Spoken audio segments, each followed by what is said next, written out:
सफलताओं के बाद मन व्यथित रहता है। एक तरफ लगता है कि मैं कहीं अपने साथियों से पीछे छूटता जा रहा हूँ, दूसरी तरफ लगता है अगर सफल नहीं हुआ तो मेरा क्या होगा महाराज जी। ऐसे में महाराज जी मेरा मार्गदर्शन करें कि हाँ मैं बिल्कुल, कैसे। ये नई अवस्था में ये सोच तो होती है।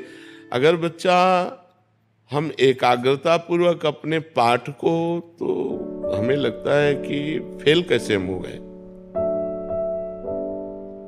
आपके ग्रंथ इतने बड़े बड़े नहीं, हमारे ग्रंथ इतने मोटे मोटे हैं। स्वाध्याय हर चीज का 10 साल पहले पढ़ा होगा, अगर वो बात पूछोगे तो अभी 10 मिनट में पूरी उसकी व्याख्या करके बता देंगे। अगर आप प्रयासरत हो, प्रयत्नरत हो, तो अपने विषय में असफल कैसे हो जाते हो। या तो आप ब्रह्मचर्यहीन हो रहे हो, इधर उधर प्रपंच कर रहे हो, अपनी पढ़ाई से विमुख आचरण कर रहे हो, मनोरंजन कर रहे हो। नहीं तो बच्चा, अपने चैप्टर को हमें 1 साल दिया जाता है, 1 वर्ष दिया जाता है अपने चैप्टर को कंठस्थ करने के लिए, पुष्ट करने के लिए। कितनी पढ़ाई होगी।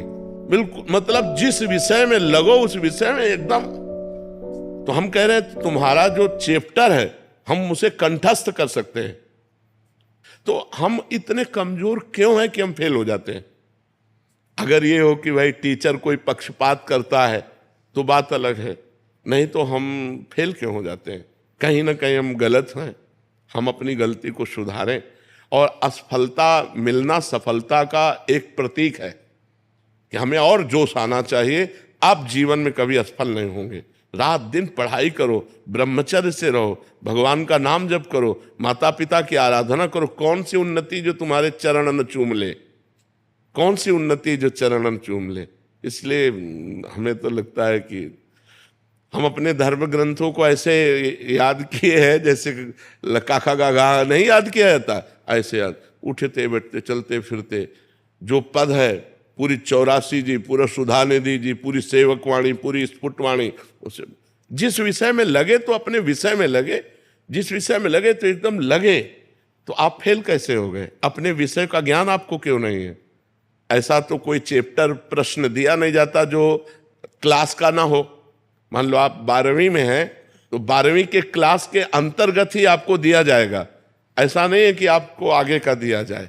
आप जितनी क्लास में पहुंचते जाएंगे योग्यता, उतना ही आपको प्रश्न दिया जाएगा। तो हमको अपने चैप्टर को घुस करके घुन की तरह लगना चाहिए। जैसे गेहूं में घुन लग जाता है ना, पूरा खोखला कर देता है, ऐसे में अपने चैप्टर में लग करके पूरे चैप्टर को अपने माइंड पे बैठा लेना चाहिए। हमारा माइंड बहुत विस्तार से है, अनंत जन्मों के संस्कार भरे हुए हैं।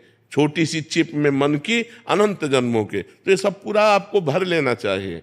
कहीं ना कहीं आप प्रमाद कर रहे हैं, कहीं ना कहीं आप त्रुटि कर रहे हैं, उसको संभालिए। नहीं तो ये निराशा ऐसी बढ़ जाएगी कि जीना मुश्किल हो जाएगा। बच्चे, अभी बच्चे हैं ना, अब जैसे देखा कि जैसे इन्होंने कहा हमारे दोस्त सफल हो रहे हैं, तो दोस्तों के सामने नीचा, घर परिवार में जाने पर कि यार हमने यार इतने रुपए लगाए और तुम फेल हो गए यार, ठीक नहीं है। अब वो अंदर से इतना घुट जाता है कि उसे एक रास्ता दिखाई देता है।